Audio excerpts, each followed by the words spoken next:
Okay, let's go ahead and start our session. Ashley and Emily, would you like to share your slides? The topic they'll be covering is pre-ingest, accessioning, and processing workflows for born digital special collections. Good afternoon, everybody. I'm going to share my screen now.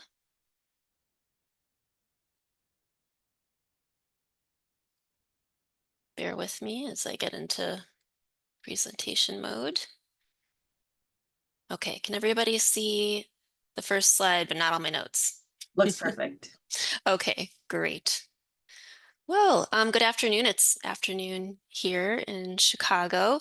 My name is Ashley Goslar, and I am presenting today with my colleague, Emily Schartz. We work for the University of Chicago Library, where I am head of digital special collections, and Emily is digital accession specialist. We are responsible for stewarding born digital collections that come to the library's Hannah Holborn Gray Special Collections Research Center. Our presentation will focus on how we developed our digital accessioning and processing workflows. It is our hope that we can serve as a model for other archivists who may be faced with the daunting task of building digital accessioning and processing workflows from scratch. We are lucky to be in an era where digital curation resources are more abundant.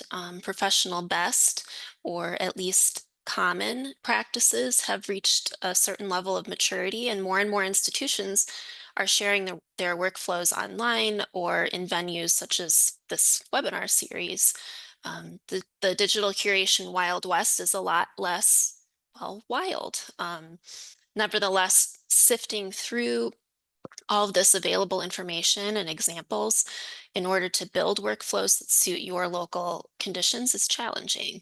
And we have benefited from other road pavers and want our journey to benefit archivists who may find themselves lost and uncertain about first or next steps. Today, we offer up our methods for developing reasonable, well-documented workflows for digital accessioning and processing. First, a little background about our local context. The University of Chicago is a private research university founded in 1890. We are located in Hyde Park, a neighborhood on the south side of Chicago, Illinois, in the United States. And this is relevant. UChicago also happens to be the fictional alma mater of Indiana Jones. The Hannah Holborn Gray Special Collections Research Center was established in 1953. The center is located within the Joseph Regenstein Library, and we are responsible for the library's collections of rare books, manuscripts, and the university archives. As is now common for the majority of collecting institutions, our archival collections are increasingly born digital, and the need for responsible digital curation policies, procedures, and infrastructure is now apparent to library administrators and not just our archivists. The library has employed digital accession specialists in the past who did their best to ensure that incoming digital special collections were preserved in a dark archive at the library. However, due to a lack of resources, other areas of digital curation like processing and access were punted into the future. And sadly, the digital accession specialist position was vacant for several years, which saw the backlog grow to cringeworthy size. Conditions changed in February of 2024 when I was appointed head of digital special collections. This is a new unit within my department. I now have oversight of a digital curation program for special collections and can set about righting the ship. Emily came on board as digital accession specialist around the same time as me. While she and I have a close partnership, Emily actually reports to the director of the library's Digital Library Development Center. Among other things, the DLDC designs, builds, and maintains the systems that make the library's digital resources discoverable and available. With one foot in special collections and one foot in the DLDC, Emily is positioned to bridge two divisions at our library who need to collaborate if we are to build and operate a sustainable digital special collections program. Like the hero in the film Indiana Jones and the Last Crusade, Emily and I are seeking a holy grail, which is for us a functional infrastructure for curating born digital special collections. We don't have to fight Nazis or Knights Templar, but there are still plenty of potential dangers and pitfalls on our journey, and we need to proceed with equal amounts of caution and bravado. So, spoiler alert, if you have not seen Indiana Jones and the Last Crusade at some point in the last 36 years, important plot points are about to be revealed as we stretch this metaphor to its limits. Indiana Jones repeatedly turns to his father's diary throughout the film to reference his father's notes and scholarship on the Holy Grail and to follow his father's map to where the Grail may be hidden. Just as Indiana Jones had his father's diary to guide him, we have a 3-year master plan, a project management dashboard in Asana, and a governance document to keep track of the big picture. The master plan articulates a set of guiding principles and breaks our work down into manageable phases that build upon one another. The Asana board tracks our tasks and, like a map, shows us where we've been, where we are, and where we are going next. The governance document outlines roles, responsibilities, and resources from across the library that are required for sustaining our digital special collections program. It also outlines resources required to further stabilize and grow the program. The governance document is shared with multiple departments across the library and at multiple administrative levels. The climactic scene of Indiana Jones and the Last Crusade takes place in a temple where the Holy Grail is thought to be hidden. To reach the Grail, Indy must overcome 3 challenges, each with a cryptic name and clue. In the first challenge, Indy walks through a dark corridor obscured with cobwebs, having just witnessed another man enter the corridor and be decapitated. He correctly interprets the clue, "Only the penitent man will pass," to mean that he must swiftly kneel to avoid death from spinning blades that emerge from the walls. On our journey, Emily and I have also had to adopt a humble posture and atone for the sins of the past. We read every bit of old documentation left by past digital accession specialists and interviewed others involved in digital accessioning workflows at our library over the years to understand what was and, just as importantly, what was not done. We identified large documentation gaps, and we noted ways in which past practices did not align with current best practices in the field.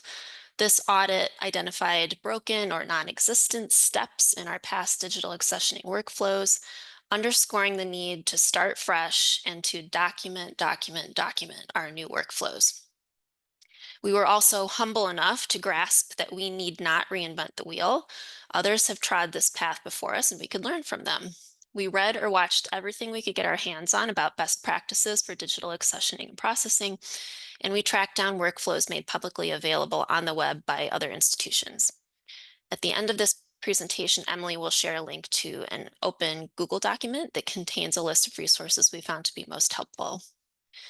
We also directly asked archivists at other institutions if they might be willing to share their documentation with us. For instance, Denise Raymond, who is digital archivist at Indiana University's Ruth Lilly Special Collections and Archives, was kind enough to share her digital accessioning and processing manual with us, as well as documentation of a 2-year project to transfer files off of digital media and onto library servers utilizing the labor of student employees. The success of Denise and her team made us feel like our work was possible with limited resources. We also reached out directly to archivists at the University of Michigan's Bentley Historical Library to ask if we might visit them to learn about their digital curation workflows and see their workstation setup. They graciously agreed, and we spent a full day on site with them last April. Associate Director for Curation, Max Eckert, and Archivist for Digital Curation, Elena Colon Marrero, were our guides, and they generously shared their workflows, demonstrated their equipment, and answered our questions. This visit was immensely helpful to Emily and me, and I'm glad that we were not too proud to admit that we needed help from others, and our humble requests yielded information that no doubt saved us a lot of time. Our research phase revealed a pattern of common practices across institutional workflows for digital accessioning and processing. Emily and I used Microsoft's Whiteboard app to visualize these patterns. We used virtual sticky notes in the Whiteboard app to record key workflow steps and then played with sequencing of steps by moving the sticky notes around on our whiteboard. We used different colors to highlight mandatory and optional steps, as well as software, hardware, and office supply needs. This exercise resulted in a prototype workflow for our library and surfaced areas for further discussion. In the second climactic challenge of the film, Indiana Jones reaches a large room where the floor tiles are carved with letters of the alphabet. He deduces that his clue, "only in the footsteps of God will he proceed," means that he must only step on letters that spell the name Jehovah, or else he will fall through the floor into a pit below. When it came time to develop and document our new digital accessioning and processing workflows in greater detail, Emily and I knew that we too would need to step very carefully and do things in the right order. If we jumped ahead, we might not land on solid ground. And ingesting, accessioning, and processing digital files needs to be done in a certain order, or else files can fall into a metaphorical pit. We decided to use the OSS ArcFlow guide to documenting Born Digital workflows to guide our steps. And I will turn the presentation over to Emily now to describe how we use this guide and our iterative approach to creating and documenting our workflows. The guide to documenting Born Digital workflows has a ton of great information on how to establish and assess your own Born Digital workflows. But for our work going forwards from this point, the section on documenting Born Digital workflows really became our guide.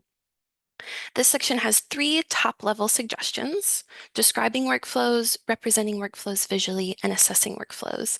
And since describing workflows best fit where our work was, at this point, we started with one of the guide's first suggestions to create a tabular description. Next slide, please. Enter everyone's favorite organizational tool, the spreadsheet. The ArcFlow guide has a great template that we used as a starting point, which I have up at the top. And then below that, I have our expanded version that we created for our records. These are very similar. They have a lot of the same uh, steps, but we also included slots to record office and archival supplies or the results and deliverables for different steps, and then a notes section that isn't pictured. And then we took all that information from those whiteboards we created and plugged them into our new spreadsheets, expanding on the steps as we needed to. And by the end of the process, these spreadsheets held pretty finalized versions of what we wanted our workflows to look like, with a lot more description and detail about the steps. We knew we wanted to present and discuss these workflows with our other stakeholders, but as anyone who has ever stared at a giant spreadsheet knows, they're not always the easiest to look at and understand. Next slide, please. So the next suggestion from the ArcFlow guide is to represent your workflows visually. So we decided it was time for some flowcharts. Next slide, please. The guide has a great template for creating for creating flowcharts that was used to document flowcharts as part of the project. I have an example of that on the left. And then over on the right is a small section of one of the flowcharts I created for our workflows in Canva. They're very similar with just some different stylistic choices to represent our needs. These flowcharts have the steps and then also the tools, but make it a little bit easier to understand decision points, such as when to disk image a digital media object and what tool to use to do it. When we first created them, they also had our pain points or problems that we expected would occur that we wanted to discuss with our stakeholders, but these are what I think of as the presentation versions of our workflows. With these flowcharts, we ended the describing and visualizing parts of our work. So now it was time to turn to that third step, assessing our workflows. Next slide, please. One of the first suggestions that the guide makes when you start assessing is to consult with your stakeholders. Ashley and I are both part of a library group called DISC, or Digital Special Collections, which aside from us also includes the head of archives processing and digital access, the director of the DLDC, and one of the DLDC's programmers. So we brought our new flowcharts to this group. And in our meetings, I presented the workflows, walked others through our decisions, took time to solicit feedback, and brought up those pain points. Because after all, sometimes you're blind to solutions that are right in front of your face. These meetings really helped us solve our anticipated problems, but also gave others whose work was going to be affected by or interact with our new workflows an opportunity to better understand what we were planning to do. These discussions were really helpful, especially in finding solutions to those pain points. And so we decided to take our assessing one step further and complete a couple more official assessments. Next slide, please. The first was the NDSA Levels of Digital Preservation Matrix. This was created to help assess born digital workflows, and it assigns work in 5 areas to 4 different levels, with a set of activities that you have to do to level up from the baseline levels to the more advanced levels. We had consulted with this matrix when we were in our research phase, but now I really sat down and figured out exactly what level we were at for our different areas. Then in May of last year, Ashley and I both attended a DPOEN workshop on disaster planning, where we were introduced to the SPOT assessment, or the Simple Property-Oriented Threat Model for Risk Assessment. And in that workshop, they gave us a worksheet that we used to assess how well we were prepared for different prepared for different disaster and threat risks. These assessments were really helpful to make sure that we were following professional best practices, and we used the results of those assessments to refine our workflows and discuss our goals and resource needs with the director of the DLDC. Next slide, please. And finally, with our workflows all discussed and assessed, it was time to write our big user manual. Next slide, please. After considering a variety of tools, we decided to create our manual in a GitHub wiki. This was in part because the DLDC, my department, already records some departmental documentation in GitHub wikis, and during our research phase, we had seen other institutions use GitHubs really effectively to record their workflows. But we also have a lot of control over who has access to the manual. It isn't public. We have to explicitly give individuals permission to view it, which means we can use it to record information that shouldn't be publicly available, like exact file locations for different pieces of documentation, or which drawer in the workstation has the extra USB cables. It's also really interconnected. So our homepage links out to different pages for each of our workflows, and within the text of those workflows links out to step-by-step instructions of how to use different hardware and software tools. But we can also link out beyond the wiki to files that are saved in Box or policy on the UChicago Library website, or even to information elsewhere on the internet. Next slide, please. So overall, our process was really a stepping stone process of baby steps, building on different forms of documentation as our workflows and needs changed, and shifting between documentation forms and tools to best help us at each step in the process. Now I will hand it back over to Ashley. Thank you, Emily. Indiana Jones's third major challenge to reach the Holy Grail is a breathtaking leap of faith. In order to cross a giant chasm, he must take a brave step into the abyss, trusting that he will not fall. As we begin to shift from theory to practice, Emily and I will need to trust that the workflows we created. We have spent nearly a year researching, writing, testing, and refining our digital accessioning and processing workflows. Now that we have other major pieces of our infrastructure in place, such as hardware and software, we are ready to take our leap of faith and begin the work of accessioning and processing born digital special collections at our library. We have learned several valuable lessons on our journey. Learn from others. There is a large community of practice who is on the same quest as you. There are published guides, templates, and examples, which are increasingly easy to find. You need not chart your own path. Get comfortable with iteration. We went through many drafts of our workflows. The more we learned, the more holes we noticed in our workflows that needed to be addressed. It takes several tries to get it right. Finally, your digital accessioning and Processing tools need not be fancy. You do not need an expensive digital forensics machine or the Rolls-Royce of content management systems to do a good job. Stringing together hardware and utilizing a suite of software tools can give your workflows greater flexibility. If something breaks, it's easier to replace a part than a whole machine. Sometimes a humble carpenter's cup is a better choice than a gilded chalice. And finally, digital accessioning and processing workflows need not be perfect. Strive for that holy grail, but when circumstances demand it, be ready to let it go. Good enough is okay. Thank you all for joining us today. As Ashley mentioned, I created a resource list with all the resources that we mentioned in our presentation, along with some bonus ones that we found really helpful. And there's a bit.ly link in the slides and a QR code to access those as well, and our contact information in case you have any questions after the webinar.